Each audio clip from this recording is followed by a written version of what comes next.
Thank you very much. Alionya, you're a cult. ODM is saying that, ODIUS is saying that you're a cult. I don't know what you're going to say to that. I'm going to give, yes, a right of reply to you. Yes. Yes. Go ahead, Alionya. And then I'm hoping that we have Mary Kathomi in the house. In the house, very good. We have Rejoice. Rejoice is right here. We have Desmond Otieno at the back. And then we have Paul Victor somewhere there. I want to give them the right of reply. Go ahead. Let me just say this. If ODM is a cult, I am proudly associated and I don't care. Yes? Just like the way UDA is a cult to you, please respect my cult. And I am saying I am sorry because Gladys Wanga has beaten you ruthlessly in your own home ground. I would have appreciated if you stood here and said congratulations to Gladys Wanga for delivering Kasipul. But as far as ODM is concerned, as far as Baba is concerned, I accept to be a cult follower of Baba and ODM at large. Thank you. Odoyo Owidi. Odoyo, please listen. You are being, you know. Unajua. Hey. Naona unaangalia chini. Unajua No. Yes. He's responding to you. Unajua kinyonga tai na hii jua yote ina affect the ear somehow. You picked up what you wanted to pick up. I told you I have come from Bere. And I told you I have come from a polling station where I included, tulifurushwa kama umbwa. And where some of us had to leave their cars. I also told you I have come from hospitals just because, you see, when you're trained as a lawyer, you don't go taking photos of victims in hospitals. But we have videos of the violence and we can give you a lot of it. But it's not going to help you because you still believe in William Ruto anyway. So there's no need. It's not useful. All I can tell you is even the friends I have mentioned in Riruta who were guarding votes in Narok are my personal friends who I have to go to see after this because they are in hospital and they were beaten by government and the videos are there. So whether you want to accept it or not, this government lost all those elections and they know they lost. But they had to do whatever rubbish they did and it is rubbish. And we will still show them that our will was represented. Hata mukiprimark na hii ethecon mulichagua hii kuna ABC hapo. Thank you very much. I want to give the mic to Kathomi to give us what she thinks about everybody that has spoken here in front. Good evening, my people. My name is Mary Kathomi Riongo. I'm the Presidential Exploratory Committee Chair Lady of Senator Okiya Omtatah. I'm here also on the capacity of my own personal capacity. I'm in the political space. And I think we are really making a joke out of these things. Let's just get a bit serious. We're not a banana republic. We are a republic because we have a constitution. And if we have a constitution, it's the constitution that determines if a debt is legal or illegal. When we talk about an illegal debt, it is the ODIUS debt. Do you understand what's an ODIUS debt? It is a debt that is illegal. What makes it illegal? It is because according to the law, it was taken against the law. So when our brother sits there and says that tutalipa tu deni, it's taking Kenyans for fools. This matter is serious. There are people who have died in hospitals because SHA doesn't work, because there is no machines in hospital, because money is paying debt while it should be taking care of our health. There are students your age, I can see your Gen Zs, who are not in school because they could not go to school. Are you getting this? So what am I saying? Senator Okiya Omtatah is in court on the ODIUS debt. We have a solid case. Jagero, I'll share with you the documents. A very solid case, more than of 12 point something trillion is illegal. In the previous administration, we had what we call the Eurobond. Did you know the Eurobond didn't even come to the country? Money borrowed, stuck in foreign accounts, transferred into people's accounts. And you know, we tunacheka ni kama ni mchezo. These things are serious, my people. These things are serious. So are we going to pay the ODIUS debt? We pay illegal debts. Because any institution that, if I'm going to give Jagero a loan today, there are laws. Hata ukienda banks kuna unaambiangwa kama umequalify. There is a law that determines if a debt is legal or illegal. We have international institutions like the World Bank, the IMF, that have given loans to this country. They have legal experts. We are in court. We will go to court, to the last level of the court, to make sure we are not paying debts that are not legal. Of every 100 shillings Kenya is collecting in taxes, 82 is going to debt. It's only 18 shillings that is going to recurrent expenditures. And they keep borrowing, they keep borrowing, they keep borrowing. You know what is going to happen? Generations to come, even you when you're my age, even when you have children, we will be slaves. This is not a laughing matter. This is serious business, my people. And when you talk about that our country, I'm just trying to respond quickly to the things that I've had here.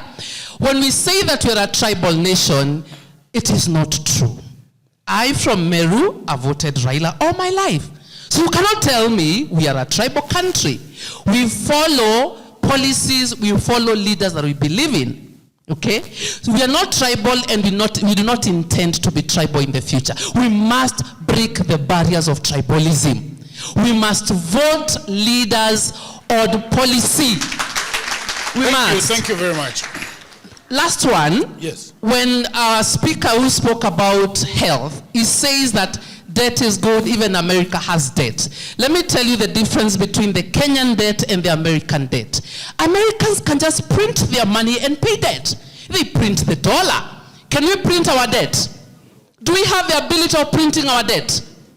Our debt is very different because it's pegged on our resources. It's pegged on our, like Kenya Ports Authority.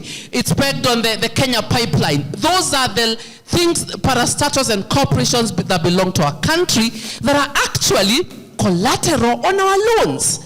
So you cannot compare a Kenyan debt with an American debt. Wakiamua kulipa deni yao, they just print the dollar.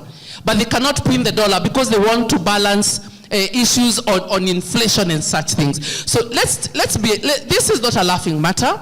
People are suffering out here, and we know that this country is going to the dogs. We cannot be having a debt of 13 trillion that is ODIUS. ODIUS, it's illegal. And if you want to understand, pick your constitution and read and understand why our debts are ODIUS. Thank you. Thank you very much. I want to go to the gentleman seated standing right here, Mr. Mbari. Right there, yes. Good evening. Good evening. I'm Mbari Desmond Otieno from Kenyatta University. Mengi yamesemwa. Nisikia mnaita hadi shetani penya yuko. Sadly, the reality remains that kila mtu atatetea penya nakula, si ndio? So ukisikia mtu anatetea ile side nyingine. Speak loudly a little bit so that we can hear. That's where they eat. From where I sit, I feel there are realities that we need to face as a people, and that starts with having a different opinion from whatever my sister said. We understand that tribalism is there. We don't run away from the problem. It is there, so it's up to us to have to solve the problem of tribalism. Secondly, if we talk of debts and we look at the current state of the nation, I believe a number of us here are students. There are debts zenye country ina borrow while mambo ya school fee pale NFM imesumbua. There are debts that the country is borrowing while help cannot be disbursed on time. There are debts that are being borrowed lakini hospitali hakuna dawa. There are debts that are being borrowed lakini barabara ya kwenda kwenyu haiko. So as a people, at least we are a generation that hautakuja mbele ya podium na upige watu PR.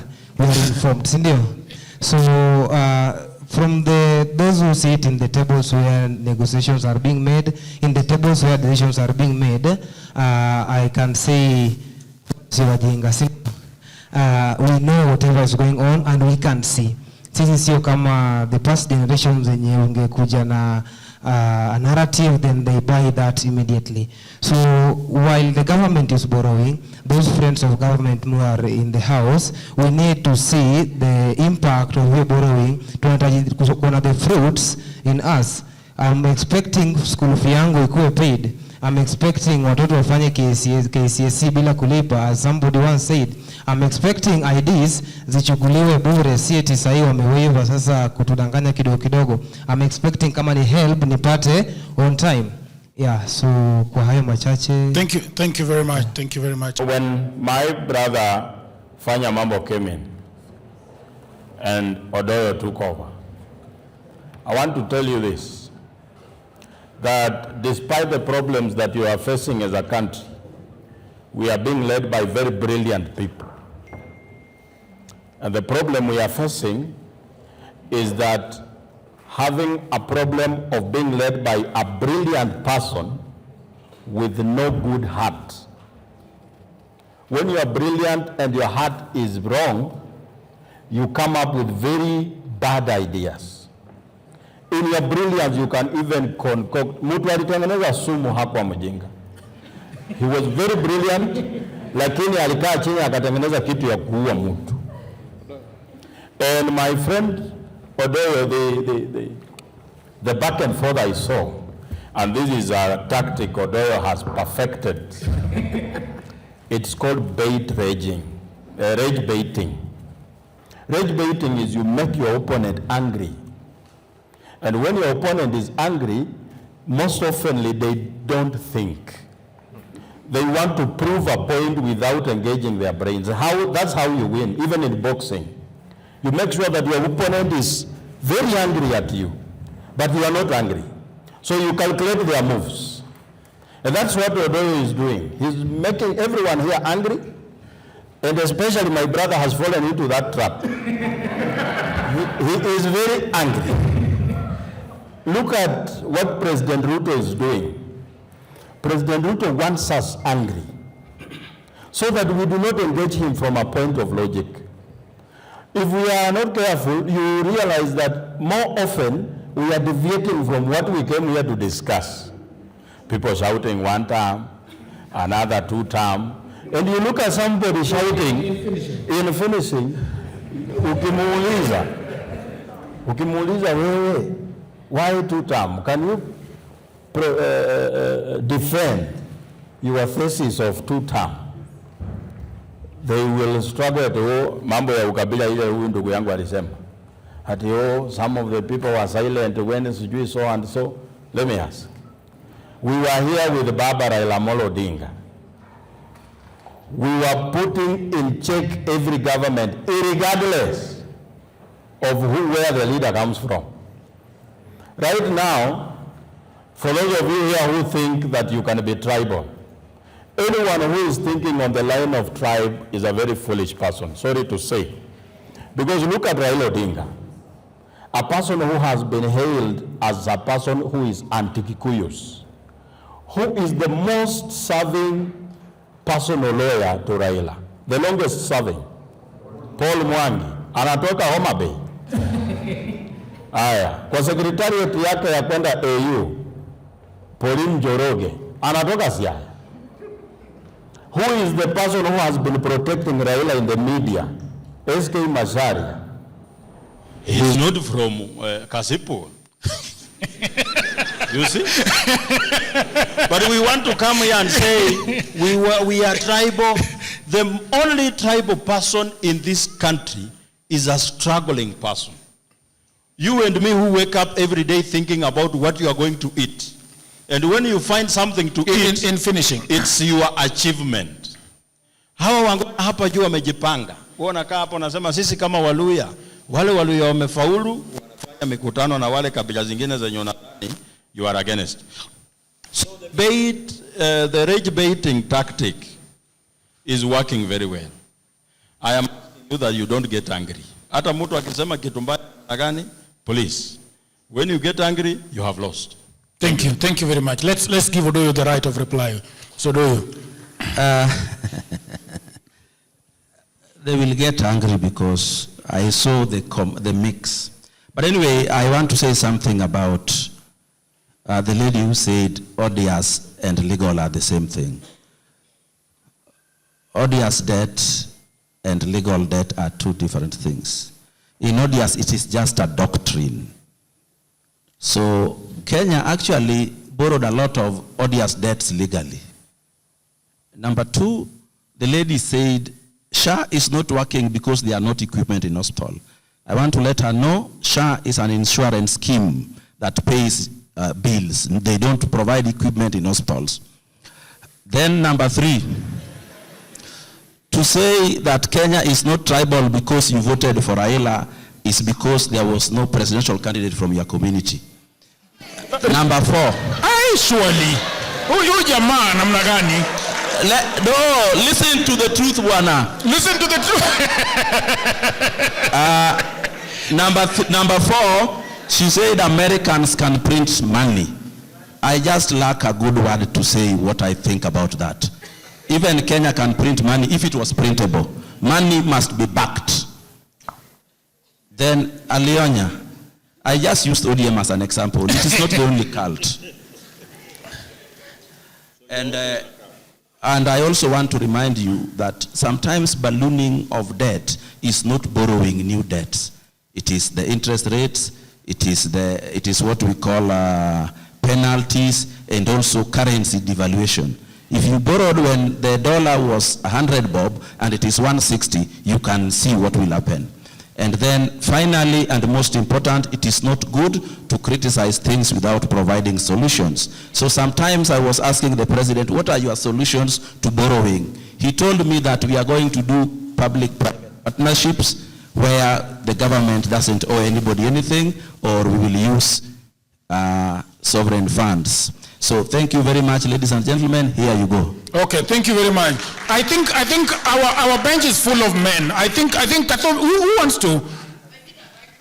Yes, please come and sit here so that you can reply properly. You want to reply? Okay. There is a mic. I don't know where that other mic is. Yes, please sit here. There is a mic that he is holding. Fanyamambo is holding a mic. Please, Fanyamambo, give the mic to give a right of reply. Go ahead. When I spoke, maybe, I didn't know how many minutes I had. The courtesy of the work I do in Okiya Mtata's office, I have gone to every single county in Kenya. SHA doesn't work.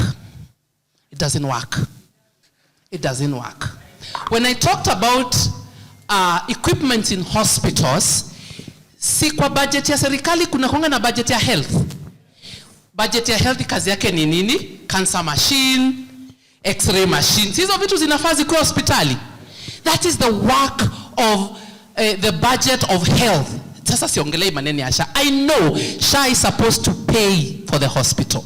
But there is a government injection on health. Machines na kila kitu. So please, my brother, I talk to Mama Mboga. Wamelipa SHA mwaka mzima, lakini akienda hospitali haifanyi kazi. Pitisha hiyo information. Okay, thank you very much. I want to go to Fanyamambo. And then after. Si umemaliza? Ya mwisho. Yeah, surely. Okay, go ahead.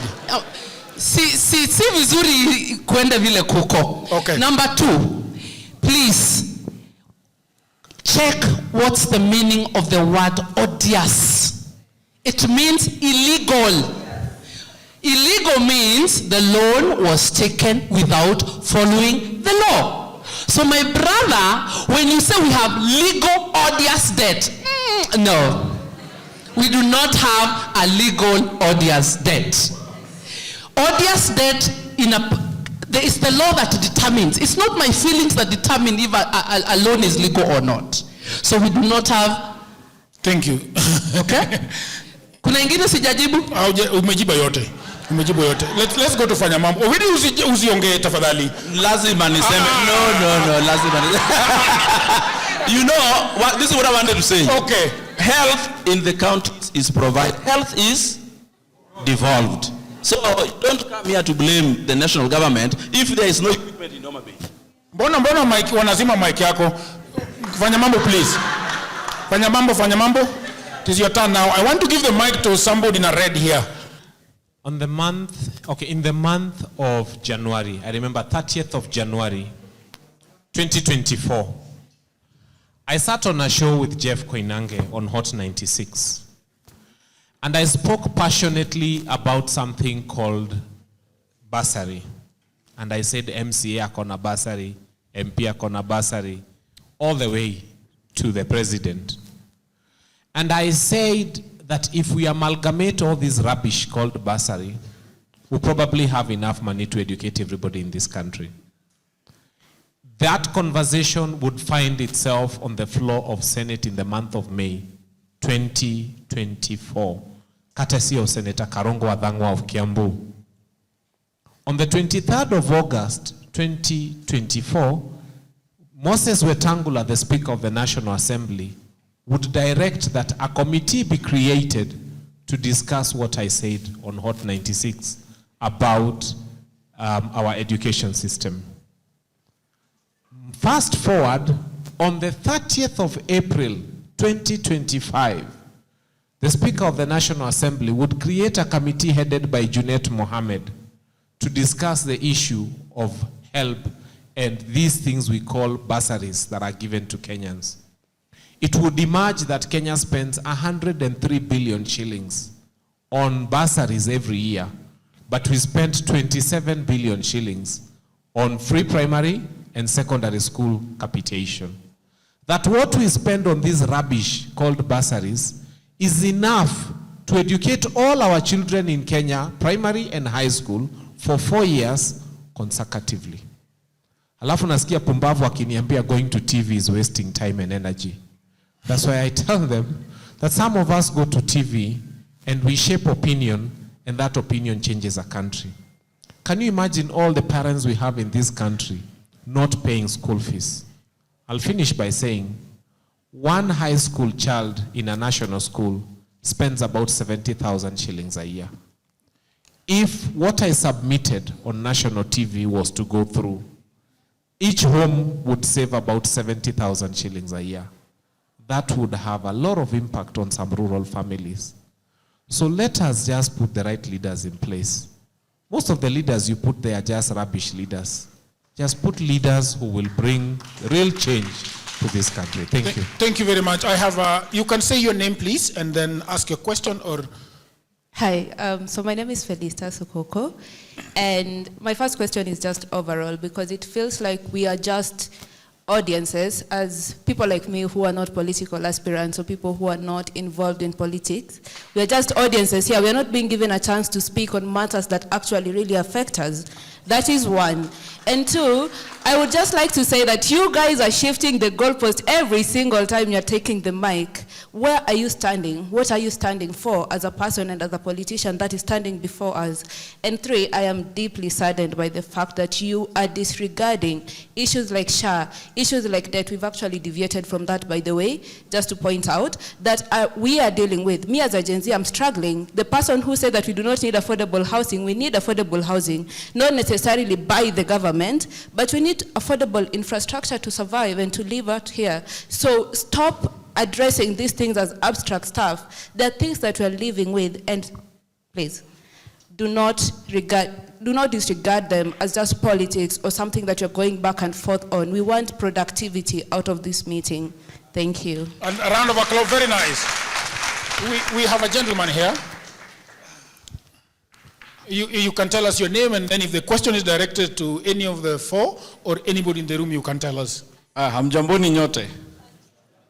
My name is Nicholas Oyo, and I want to start first by saying niko na deni ya Wakenya.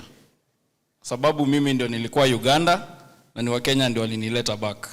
Oh, very nice. So if you're talking about debt, I have a debt of Kenyans. What we need to do is to make sure that we change this country. I want to start by saying that I like the way Fanyamambo speaks and Mary Kadhomi. Mary Kadhomi tumetoka mbali, and I appreciate what you're doing. Joakim, ukigeuka, tutakugeuza pia sisi, hatutakuacha. So this is what I want to reveal to you people. It is leadership issue. And when we were arrested in Uganda, it was not a Ugandan issue. It was an issue about these by-elections that we wanted to stop. I'm from the independent movement, Free Kenya movement, tunadili na mambo ya independent. 2022 tulienda kotini, tukasimamisha hiyo mambo ya independent, tukashinda kesi. IBC ikaenda, ikakimbia kuweka appeal, lakini they did not appeal. We've been chasing them since then. So on the 1st of September, we wrote a letter to IBC. They replied on the 22nd. And we were going to Uganda to come back and stop these by-elections. Ndio maana tulichukuliwa. Sio mambo ingine. It is about leadership, because you are saying that the Gen Zs came out here and said partyless. Kwa nini watu walisema partyless? Kwa sababu watu wanaingia kwa hiyo vikao vya, I think parliament, somebody said that sijui wanageukanga inakuaje. Wanaingia, wamepigiwa kura na wananchi, wanalipwa na wananchi, and then what do? Wanaanza kufanyia kazi mtu mwingine. Si ndio? So we are saying that, na tulikuwa tumepanga hiyo mambo, hii election tuifanye, ndio ikifika 2027 ukiiba kura, unapata independence kwa parliament. Unafungua parliament, tunakupiga impeachment. That is why they are fighting us. So I won't say much, wengine wataniongelesha baadaye, vitu zingine tuta reveal. Now I want to ask one question. Fanya mambo.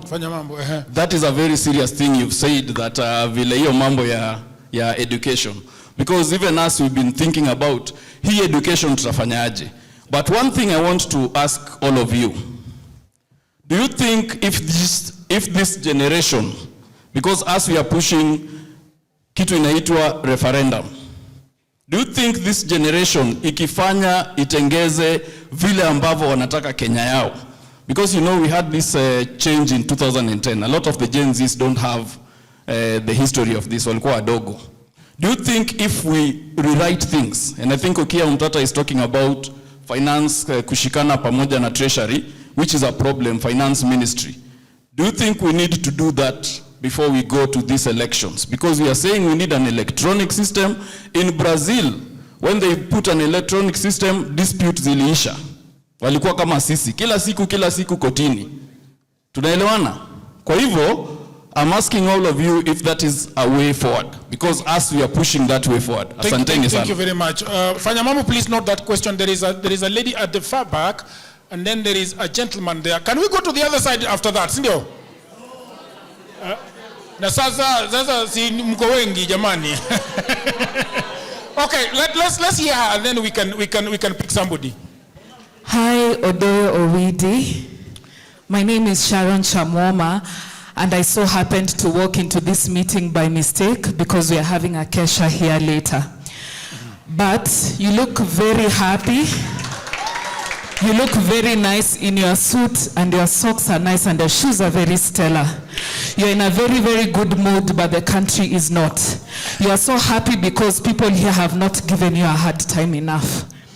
So like I said, my name is Sharon, and a few years ago, let's say 2 or 3 years ago, before your government came into power, I was a businesswoman. And for the first time in my family, we started running a manufacturing business. And tell Ruto, I loved him so much, and I stood for him. I campaigned for him because I believed that he understood everyone here who came from a poor background, and we thought he could identify with us, and he could know where we come from and what we need as people who need to rise. He broke my heart because right now as I'm talking to you, I'm looking to sell my machines because I cannot afford to run my manufacturing plant anymore. I can't afford to even fuel my car very well right now.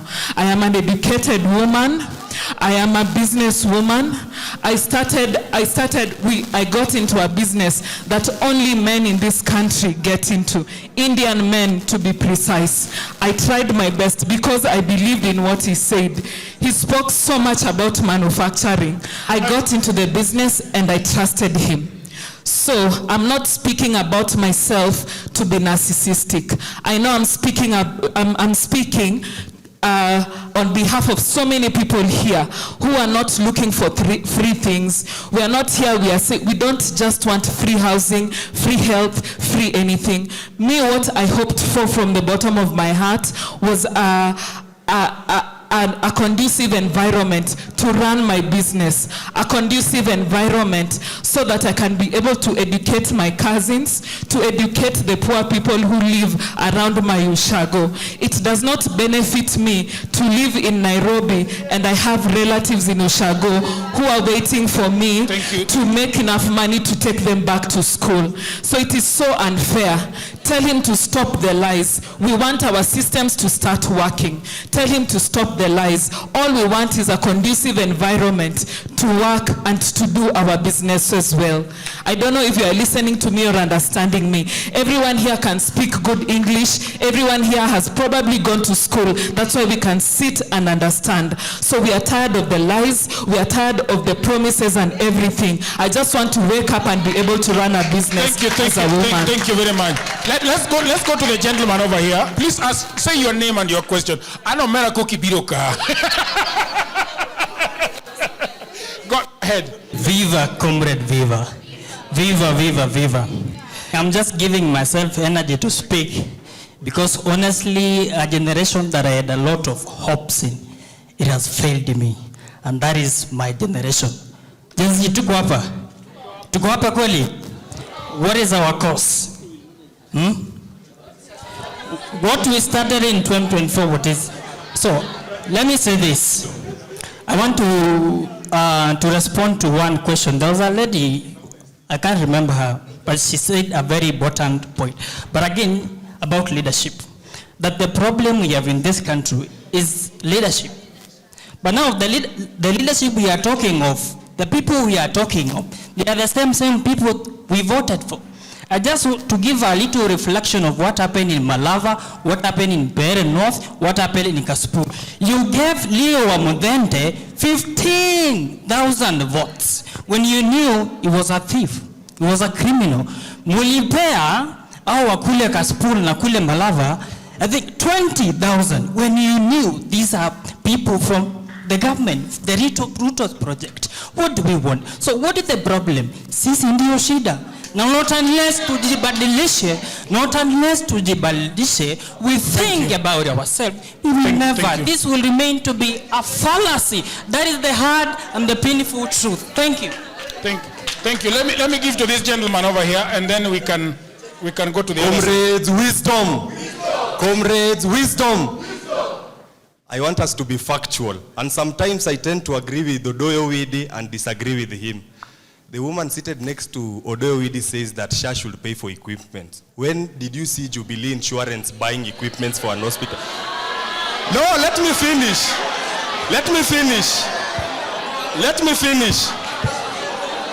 No, there is no problem. Let me finish. Sasa mnataka aje? Sasa see. Okay, listen to me. So you are carrying up your hand so that you can speak and disagree with him. Why can't he finish and then you disagree properly? Go ahead. So let me tell you, Jagero. Yes. You must understand how government issues money to do different things. As the youth, you must know that there is something called procurement.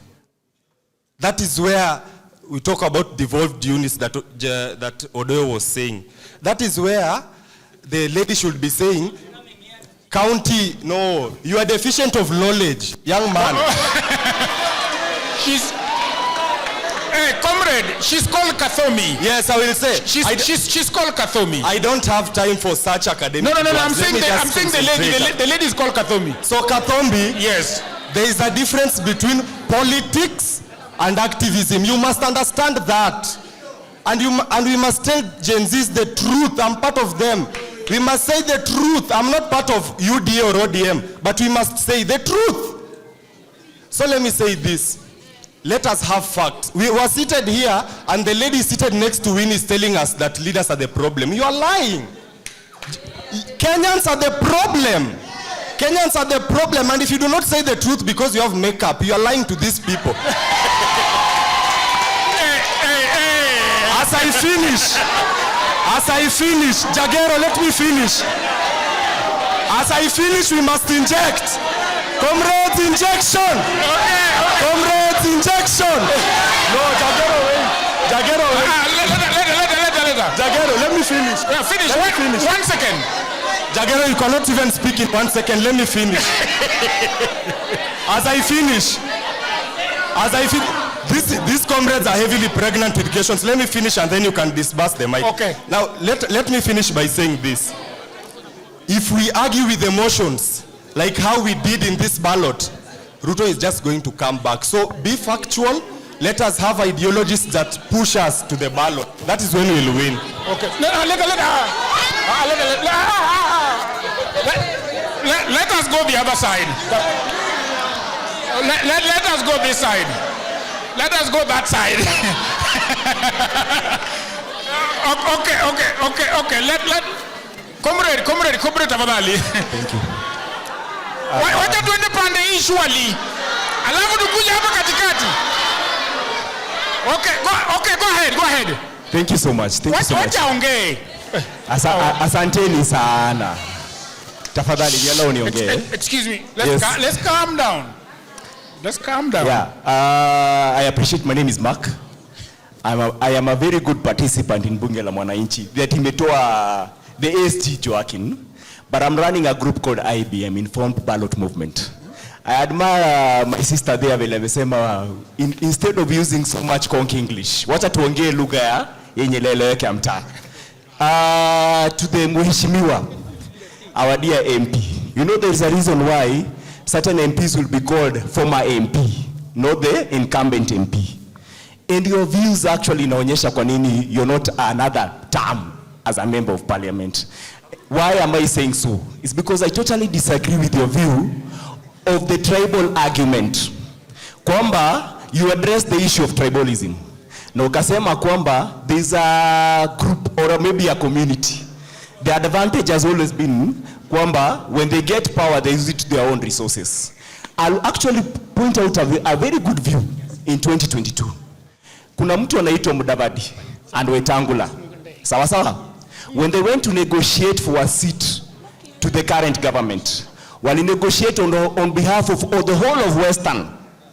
Kwamba ni 30% lazima tupate. Right now it is 3 years down. Hiyo 30% ukiuliza Mudavadi, iko wapi? Haiko huko. Then do you want the people in Western to blame Kikuyus when we have our own Mudavadi seated in government? He has the ability to bring resources in Western. We blame the Mount Kenya people. The tribal argument does not lay basis hapo kwa hiyo point yako. And I agree with Joaquin the SG. Kwamba a leader, it only depends na character yake. If he has goodwill, atafanya kazi. The issue about this country, and as much as mnajaribu kuleta the tribal card, is because we have leaders purely when they do not have goodwill to serve this country. And I'll give you a good example in relation to whatever you are arguing. You know, you guys are talking about the public debt, but there's something you're not also looking at. Do you know the allocation only in education? The allocation only in education, ever since independence, this is the first government that has given the highest allocation in terms of education. This is the first government that has gone beyond 500 billion in terms of allocation. It has the budget of 700 billion shillings. But if you do not know the value of that amount of money, let me put it this way. Since 2017 to 2022, do you know how much Uhuru Muigai Kenyatta used in education? It was 2.4 trillion shillings. You can check on your facts. Amesema tuongee facts. Sasa tuangalia William Ruto for the 3 financial year ametumia how much? Close to 2 trillion shillings. Iyo education, why are these young men struggling in help? Mbona wana struggle? And yet 2 trillion shillings. 3 years peke yake 2 trillion shillings imeingia kwa education. The first financial year it was over 600 billion shillings. 622. The second financial year was 657 billion. This financial year ameweka 702 billion shillings. Anaambia watu kwamba hata pesa ya examination kwa NEC 5 billion shillings peke yake haiwezi patikana. Yet his trips, the trips that Kibaki alifanya for 10 good years was 33 trips. Ya William Ruto within 3 financial year amefanya 77 at a cost of how much? Pesa ya kupeleka kwa exam ametumia 6 billion shillings kwa trips. That is total wastage. Na tunaongelelea hapa public debt. So my argument is just simple. In as much as we are arguing about public debt, the allocations zenye zinaenda kwa ministry zinafanya kazi gani? Murkomen, the most, yani mimi naweza sema the most actually incompetent minister we have ever had in this country. Incompetent. Incompetent. Check. Do you know how much Ministry of Internal Security has consumed for the 3 financial year? Over 1 trillion shillings. But Murkomen anakuambia kwamba ukienda kwa police station unaenda kucomplain. Askari akikuambia utoe pesa ya mafuta ya gari utoe. Hiyo 1 trillion shilling inaenda wapi? Hiyo 1 trillion shilling for the 3 financial year. Health alone, hii health yenye tunaongelelea SHA. Do you know, and by the way, it's very wrong for someone of your caliber to lack information. It is very wrong.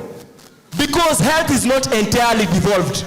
It is not entirely devolved. Do you want to tell me Kenya National Hospital hapa, hospital referral, iko under county of Nairobi?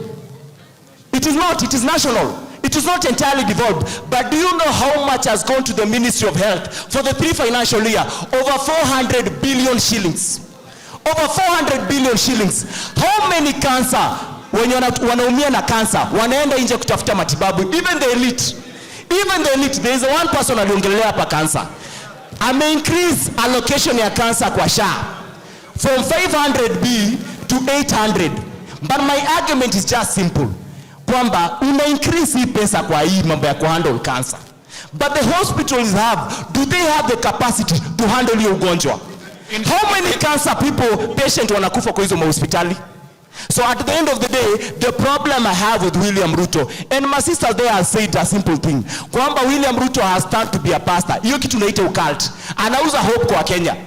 Tutakuwa kama Singapore, tutakuwa kama nani, but at the end of the day, William Ruto is not solving the issue. And that is my argument. Thank you so much. Thank you very much. Patia yeye makofi tena. Huyu jamaa ameniona sana. Sijui, hebu sema tusikie.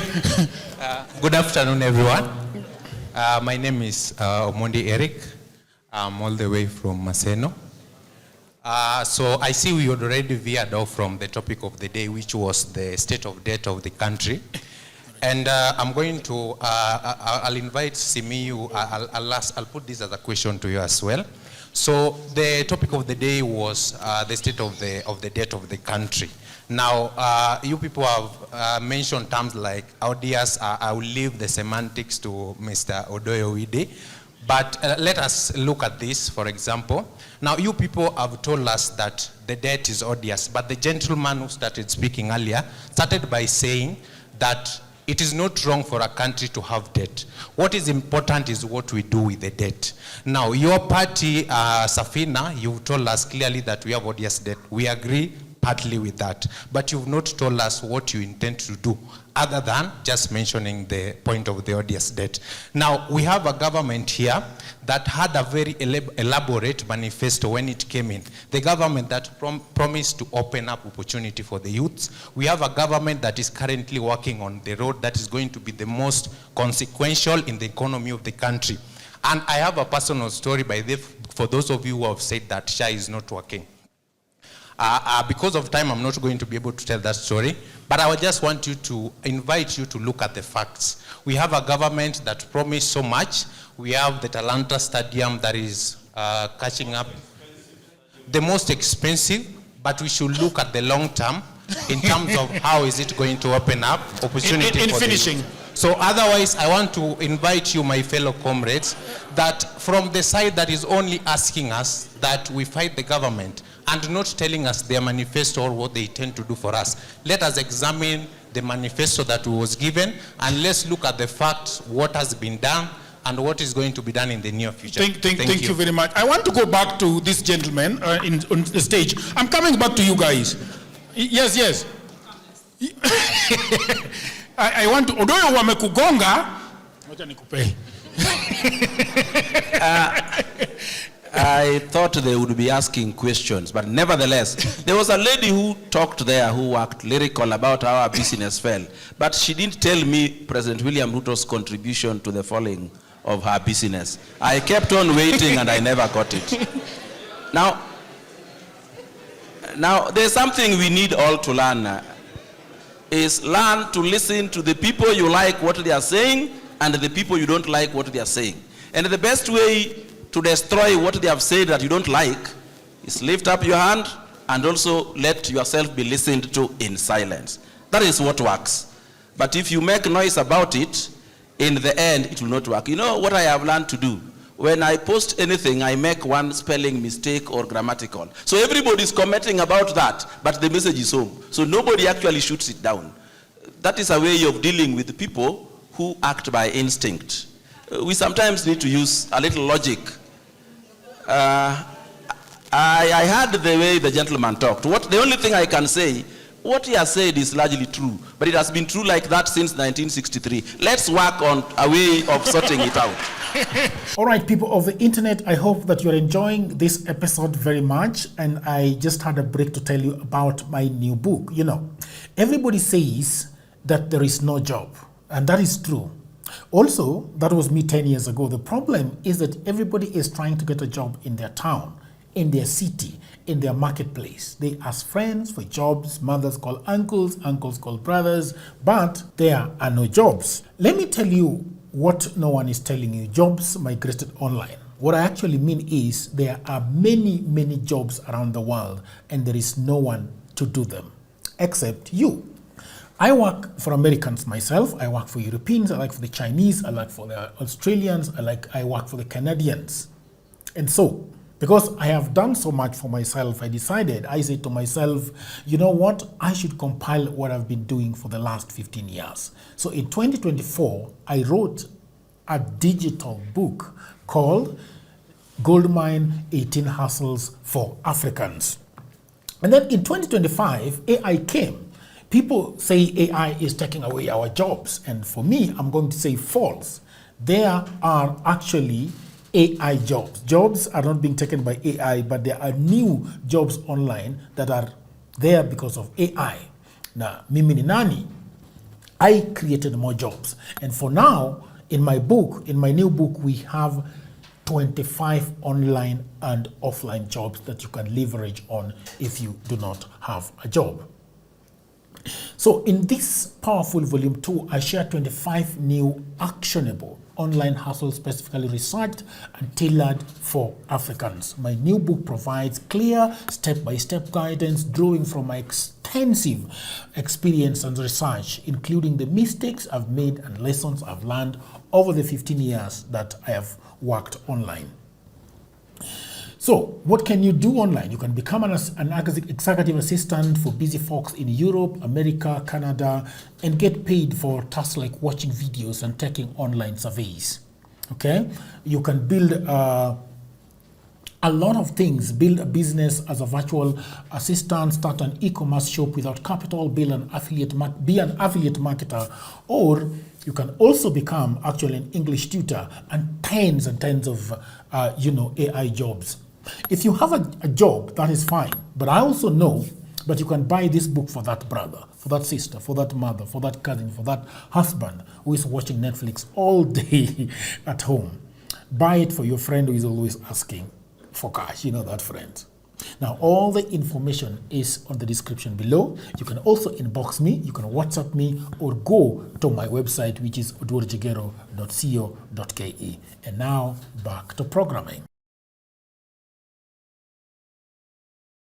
Okay, Joachim, the question that you need to answer, and I think I will add to the gentleman, nyinyi watu wa Safina party, what do you want to do? And I also want to ask Kathomi, what exactly, because I want to hear the way we move forward, now that we have this date. As Safina party, do you even have a manifesto? Hello? You know, it was very deliberate that we hold this discussion here, where the people who will be occupying public offices tomorrow are. And you need to get to understand what the problem is, so that even as you settle in your office, you know where to touch and where not to go. You see, why are we in this problem? All governments in the world have three objectives to achieve: to dominate over their people, to extract what they have, and exploit them. And our government is not different. How do they extract what we have? by borrowing on our behalf, but not doing things that are beneficial to us. When we say that we have a debt of 12 trillion, we go back to our constitution. We ask ourselves, what are the stipulated reasons for a country to borrow? And it's very clear that we should borrow only for development. So when we have a debt of 12 trillion, what does that mean? It means that we should be able to trace development within our economy worth 12 trillion. When we look at, before I come to your question, Honorable Member and Mr. Speaker, is that we are looking at President Uhuru's tenure. Because some people ask questions, mbona mnakumbuka tu wakati ya Ruto, wakati ya Uhuru mlikuwa mmenyamaza? Tulikuwa hapa tukipiga kelele wakati ya Eurobond ya 2014. And that's where the rain started beating us. It was barely a year after Uhuru had come into office together with his dynamic brother, William. They moved very swiftly to take the loan called Eurobond. They took $2 billion US. Out of the $2 billion US, the money that made it into this country was half of it. Where the half went, only God knows.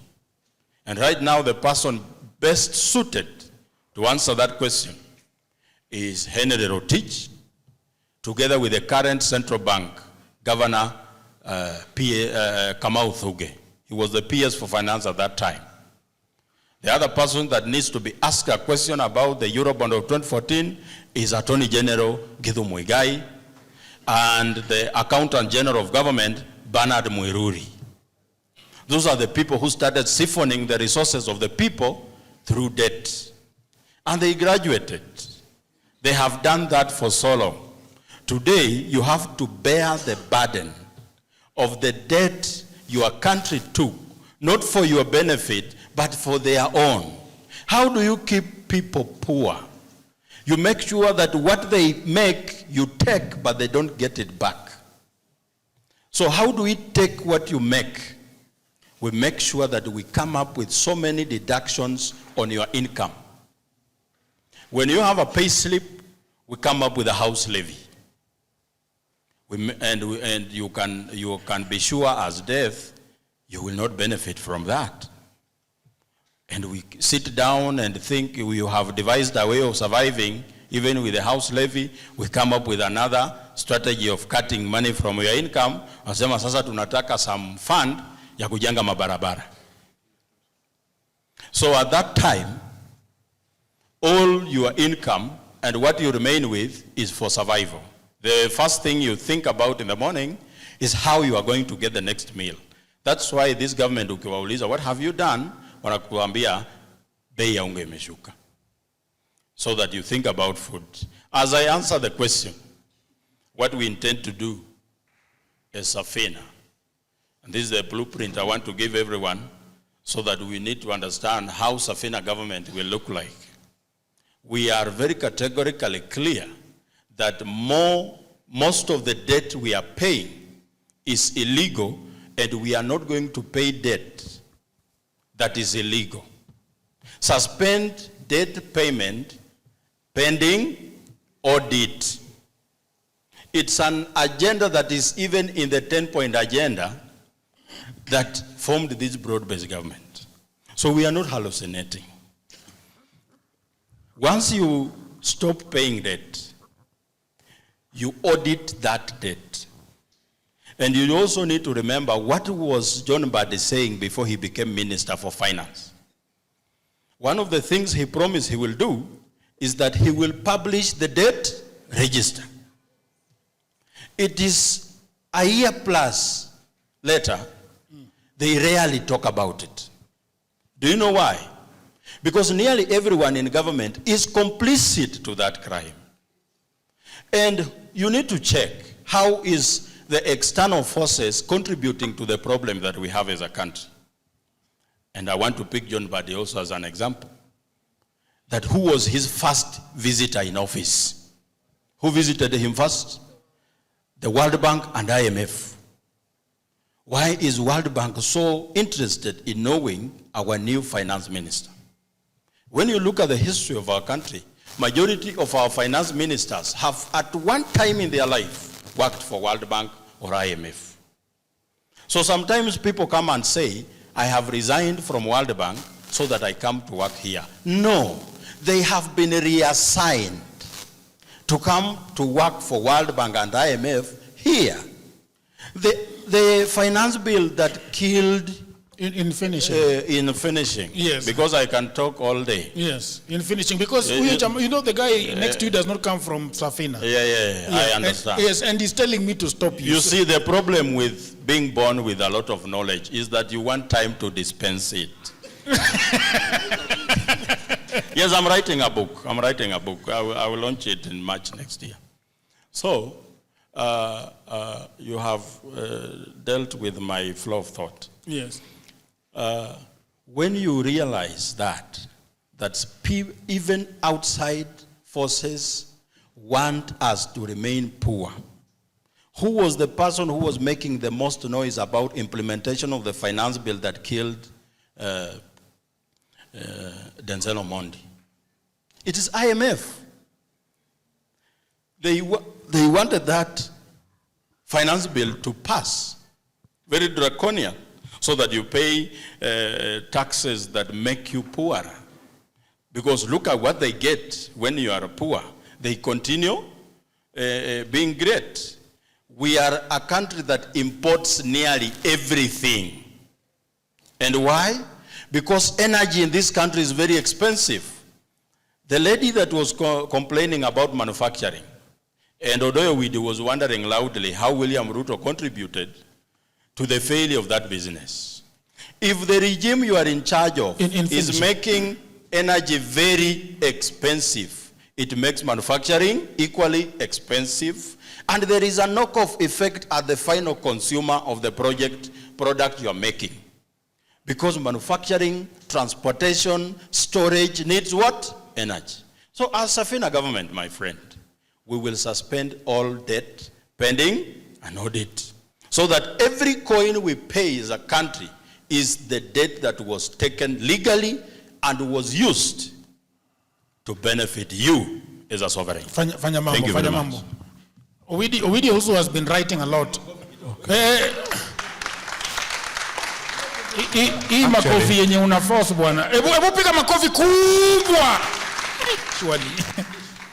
Actually, I would like to do the opposite. I have listened to this room and I have heard voices of people who are 25 times more intelligent than all of us in this bench combined.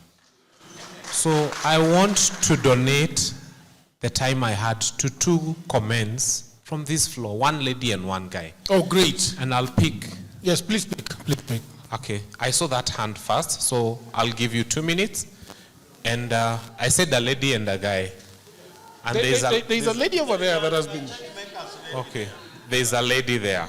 So let me donate, okay, it was 3 minutes, one last one. Okay. Because I would have spoken for only 3 minutes. One lady, here you are. So let me donate my 3 minutes to these intelligent people. Okay, great. Hello. Hello. Give your neighbor a high five on my behalf because you've really done an amazing job today. Okay. So me, I've seen there is a gap in a knowledge of debt. Tangu tu mwanze kuongea. So I want to recommend that we all follow the debt tracking tool that was formulated by the Information on Economic Affairs Institute that is founded by Kwame Owino.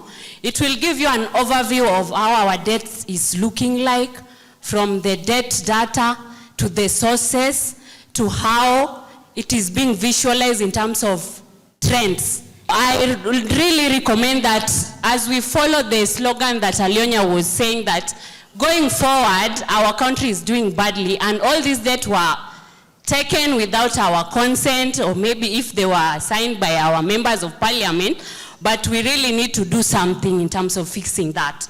So another thing that I will say, and it looks like a question or maybe, is that as we can see the recent report by Oxfam, it reveals that close to 125 people who are wealthy in Kenya are actually wealthier than 43 million of us.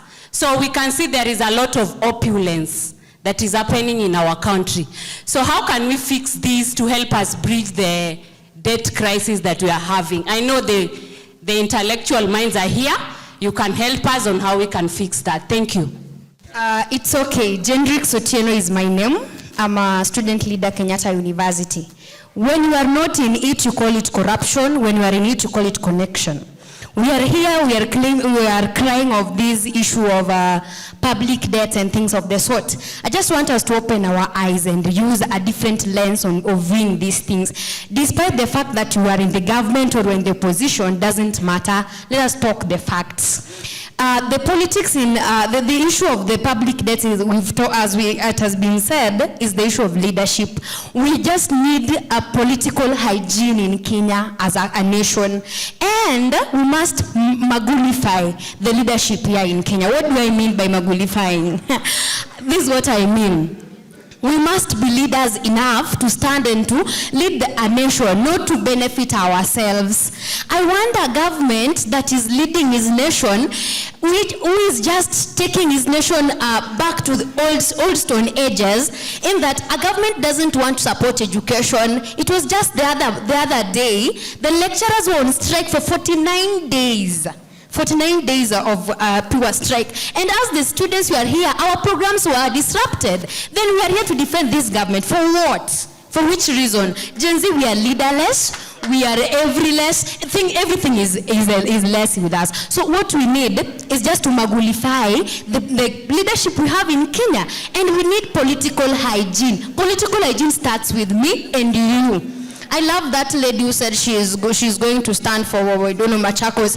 If we can't portray political hygiene as at now, we're going to do nothing. We'll be holding these meetings and these talks and whatever, but at the end of it all, when we get to power, we forget about everything we say. I always say that those who are in power fear the wise, and that's why they can't listen to advice from anywhere. So for our representatives, our MPs and whatever, you are only there, you own that name just because of the office you hold. Some of the leaders that we have should be addressed properly. We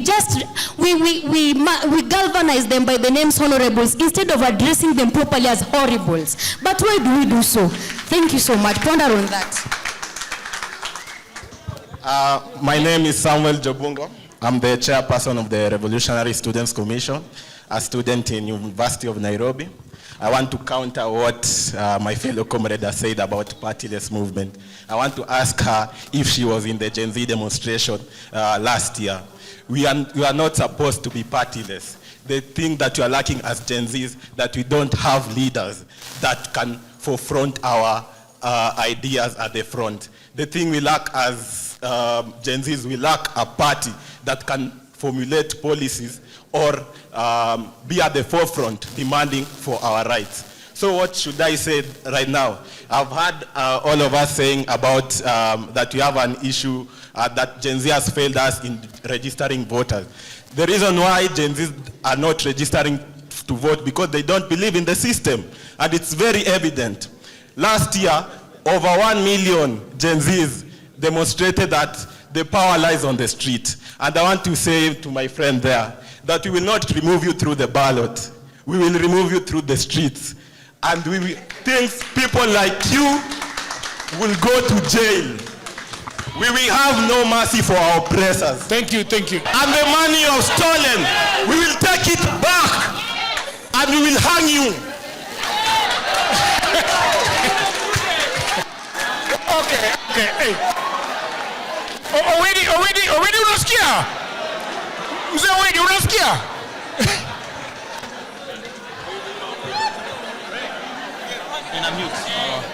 Hello.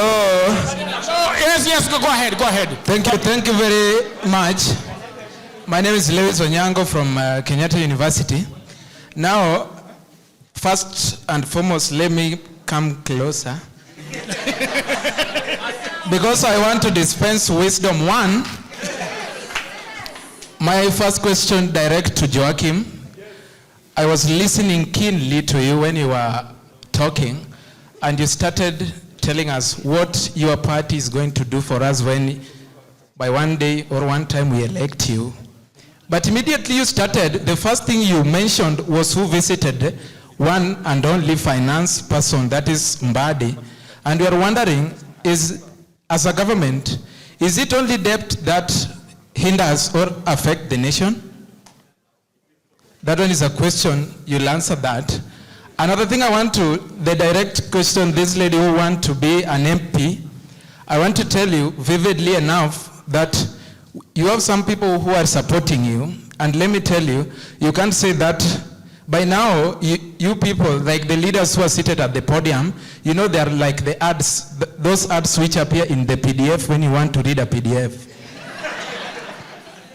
The ads come and disappear. The ad you see it immediately. When you will open the PDF, you'll meet another ad.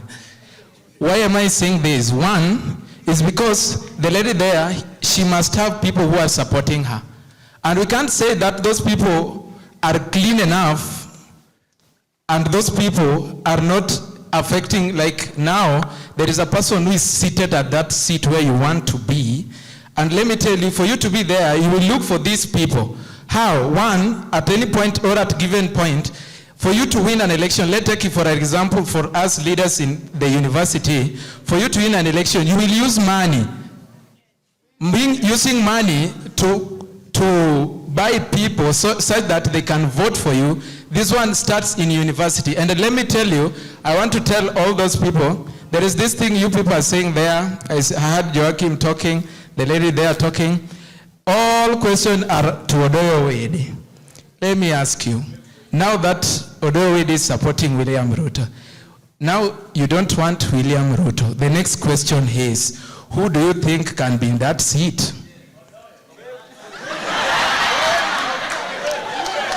Thank you. I want to, let me finish. Let me tell you. In 1 second, in 1 second. Yeah, in 1 second, let's be sincere enough.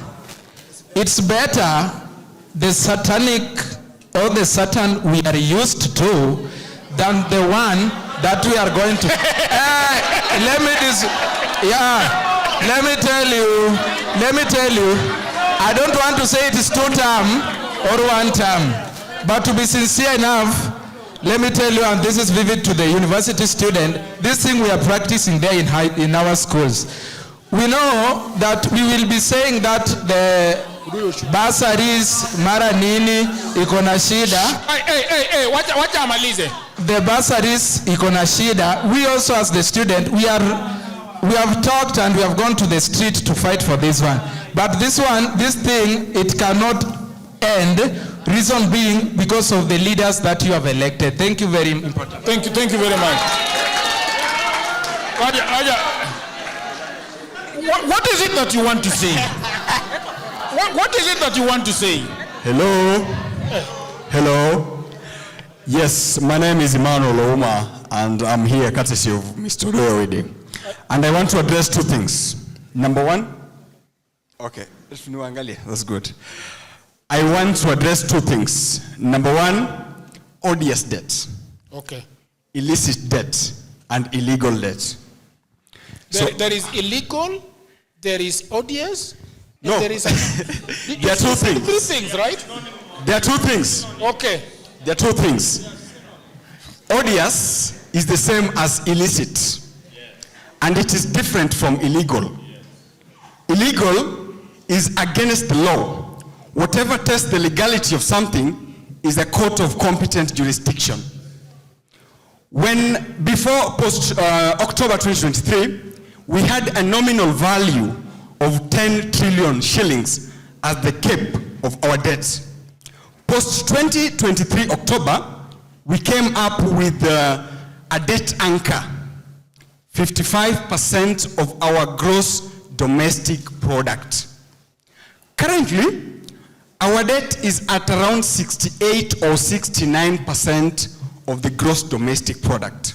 Now today, we have Article 241 of the Constitution and all other relevant laws that speaks about how our country borrows debt.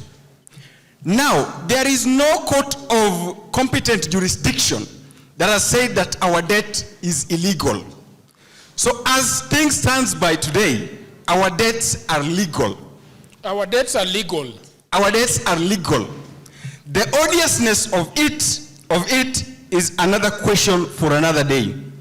Simiyu here, Joachim Simiyu, and his party conveniently forgets, or rather uses the term odious and not illegal, because they know. But now people don't know. You understand? So to confuse people, but it's just a vocabulary either way. You understand? And another thing. So you are saying that we are okay as a country. We don't need to panic. Is that what you are saying? Yes, we don't need to panic. And last but not least. Okay, in finishing. Yes, of course. Now the lady, what's her name? Kathomi. Yes, Madam Kathoni here told us that, no problem. Kidogo, Baba. Madam Kathoni here told us that the United States can print money to pay their debts. I want to say that that one is not possible. It is not possible whether it is in the United States or Kenya. If you think so, then you can always take a leaf from Zimbabwe, which printed money and their economy crashed. And we don't want to go that direction. Thank you so much. Thank you very much. I want, yes, please give her.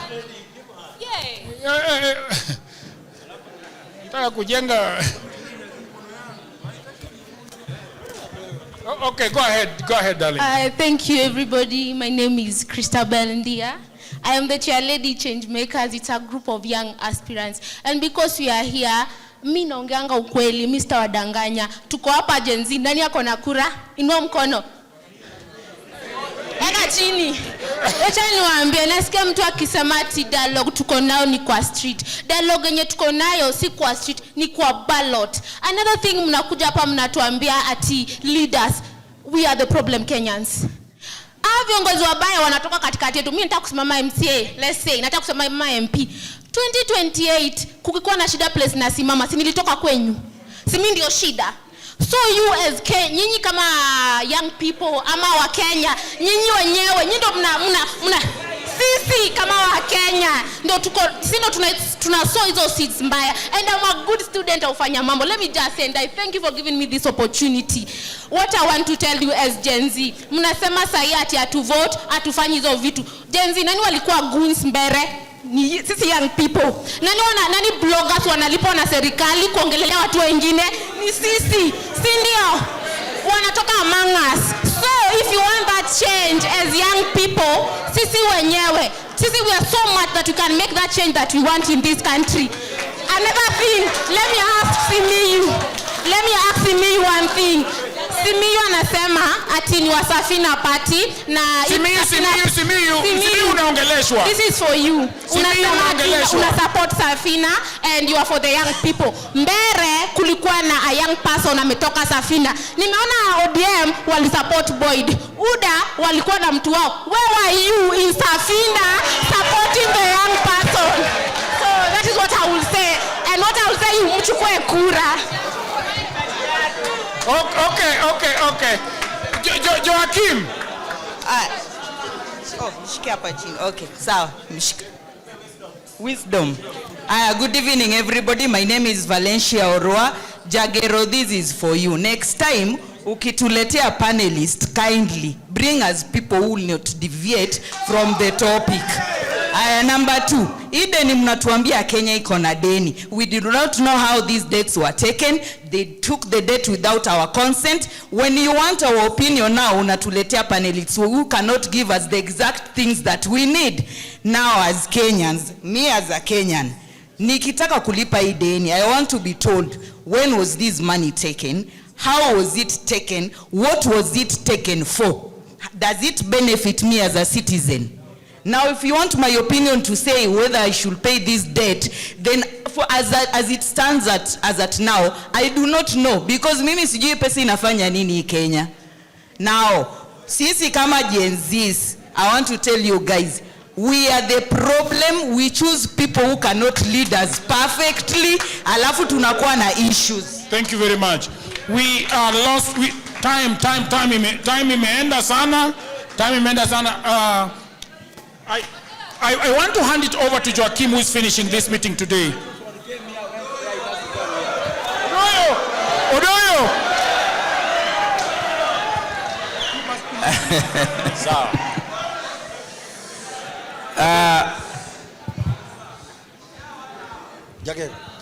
You know, ladies and gentlemen, the truth shall set you free even if you don't like it.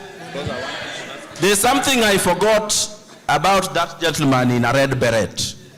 He said they were arrested in Uganda because they wanted to stop elections.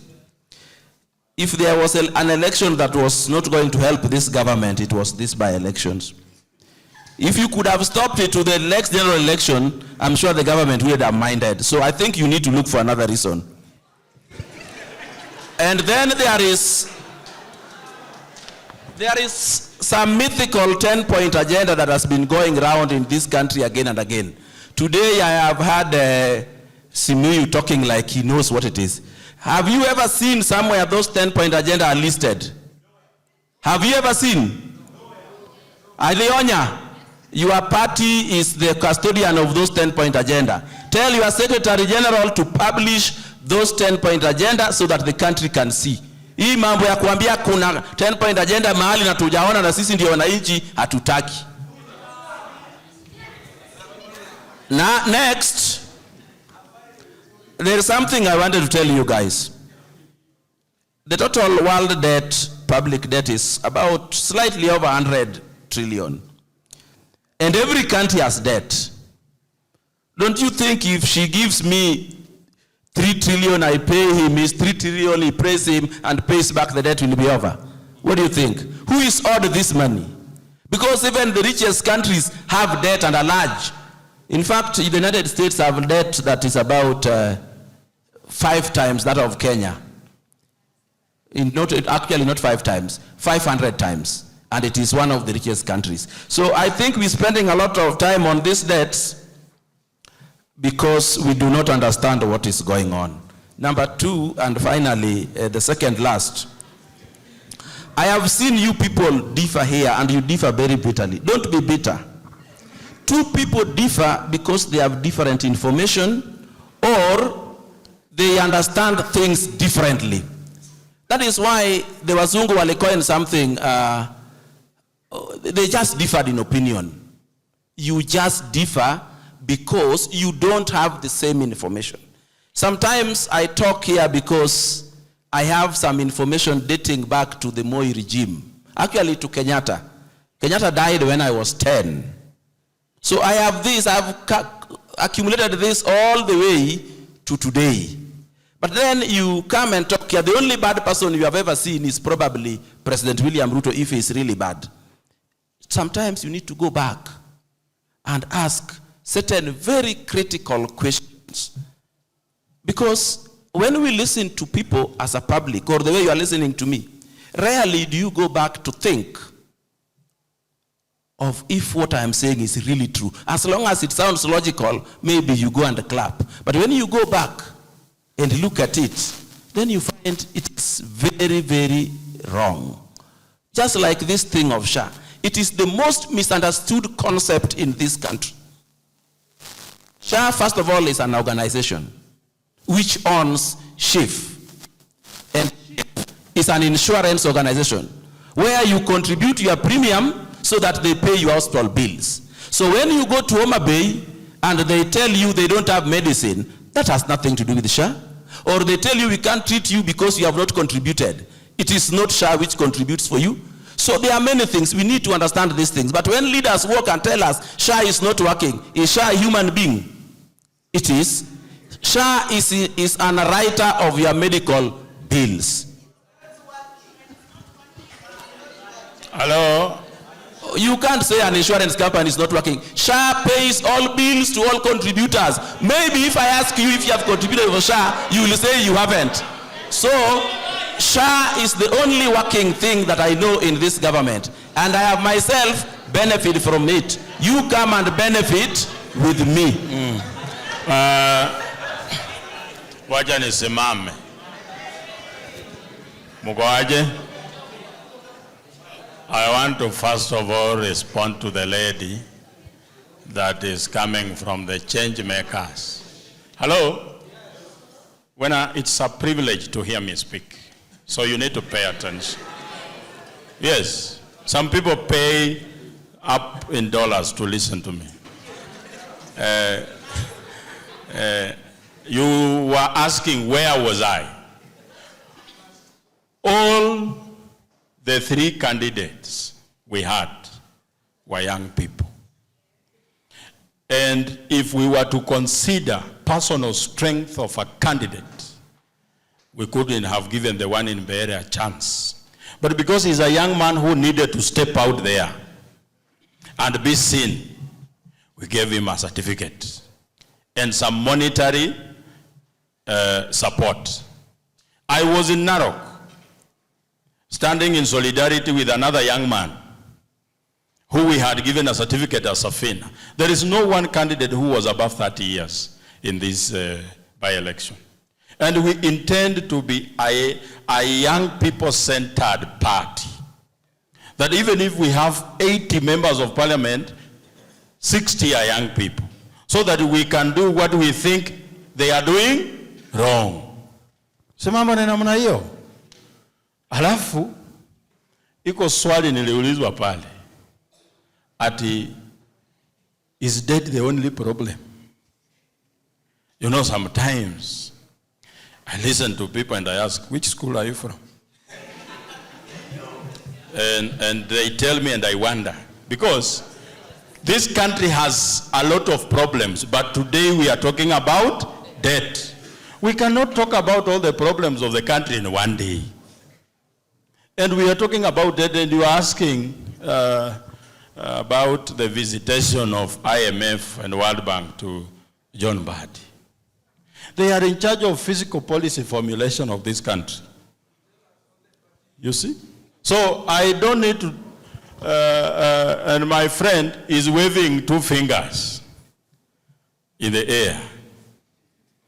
That kind of behavior was last seen in 1997. And right now, I am a one-term person. Am I waving one finger? No, because I am a gentleman. And I did not get to this podium by being a noisemaker.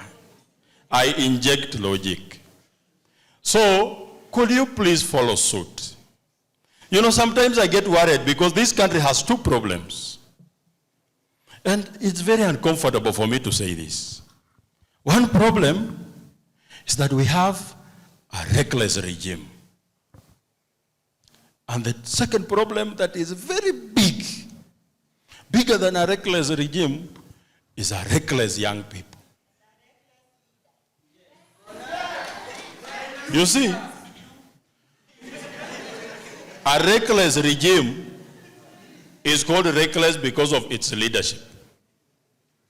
And if we have reckless young people, we have a bigger problem. This is a slightly off topic as I finish, because we are finishing. I have been watching news and I get very worried. There is this term in the universities that is very prominent. Sherehe. And comrades must enjoy. Sindio? Comrades must? The other day I watched news and I saw a 23 young lady who was hit by an oncoming vehicle on Thika Superhighway at 3 a.m. in the morning. Nikauliza alikuwa anatoka wapi? Alikuwa anatoka sherehe. Most of you are here and you come from homes. However poor that home is, it's a stable anchor in your life because your mom never drank at night. Sisi wanaume tunaweza kunywa mpaka tulale kwa mtaro, but familia bado itasimama. But if a lady, you drink at saa 9, 23-year-old woman umekunywa pombe, unagongwa na gari kwa barabara, mwingine amesukumwa, goja. At mentality, so kukufa ni mentality. Okay. I just wanted to see how you think.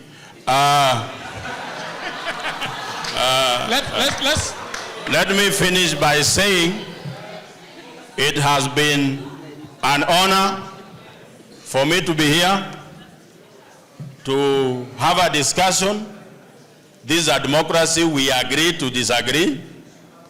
I thank all the panelists for their contribution and all of you. This couldn't have been possible if you people were not here. And I want to thank you so much. When we come up with such a program, we will always share it. Thank you very much. I want you guys to stand so that we can clap for ourselves. Let's clap for ourselves for coming, please. Thank you very much. Until another town hall, bye for now.